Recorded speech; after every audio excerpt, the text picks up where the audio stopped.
From there, I went to Biloxi, Mississippi, for what we called boot camp or basic training.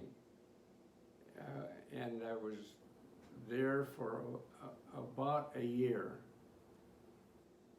Then, when I started the meteorology school, they shipped me back to the University of Chicago. So there I was, a guy that enlisted in the service, ended up at the first year being home again. Although I lived in, I was going to say barracks, that's not right. One of the places at the University of Chicago, the International House, which was, was a dormitory type housing for international students. And I was there from like the first, the dates I kind of remember, from the first Valentine's Day after, so I got in March 3rd of 43. What I just talked about took us up to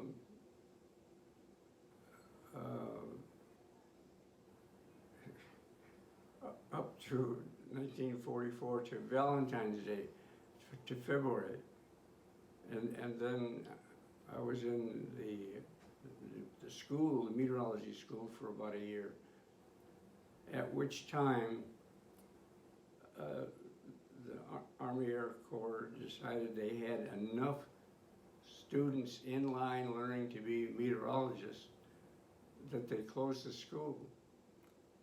And we had to pick another military occupation. And I quickly chose being a pilot and began their pilot training, which went until August of 45. Really, my pilot training, which went through basic training, the basic training planes in Coleman, Texas, which was a place that I enjoyed. Basic training in Greenville, Texas. Then advanced training, which for me was twin engine flying, because I had chosen for bombers rather than fighters. And at that time, the bombing in Europe was very heavy. And if you were going to be a pilot and you wanted to actually be a pilot, the chance of getting in action was higher in a bomber than a fighter plane. So I went to B-17 school. That escapes me at the moment, but it was in Texas. I know, I'll take that back. It was Sebring, Florida, was where I did the B-17 training, and a lot of other guys too. And I thoroughly enjoyed learning to be a pilot.